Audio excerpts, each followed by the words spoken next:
Sorry! Sorry, Tay! Sorry, Tay!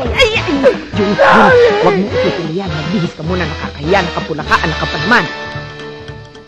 Pira naman eh. Hihimatayin eh. Andun eh. Namatay din yung kapitbahay namin, pero walang hinimatay. Eh bakit po kayo lahat hinimatay?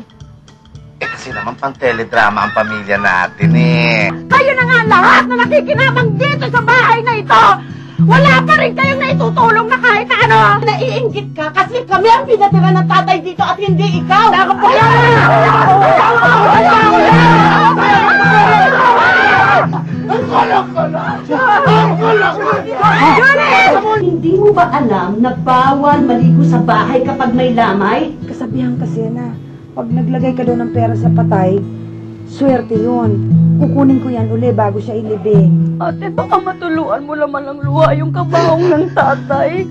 Eh, masama yun eh. Maraming bawal talaga sa lamay. At isa na yung ginagawa mo ngayon, yung paglilinis, bawal yan eh. Sandali, ganyan talaga ang pagsuot sa patay. Teka. Aling Cora, pwede ko ba makiligo sa inyo? Kasi bawal daw maligo sa amin dahil may patay daw eh.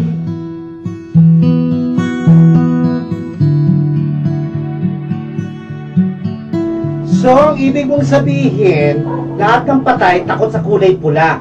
Kaya huwag kang magsusuot ng pula kapag pupunta ka ng lamay. Ganon. Dayo lang kayo dito.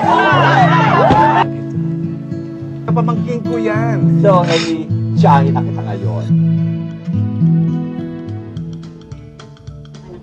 Santa Maria, Ina ng Diyos, ipanalangin mo kami makasalanan ngayon at kung kami mga kapatid. Aray! Aray! Itay! Ang sakit! Ang taway iniwan, Itay! Ang sakit!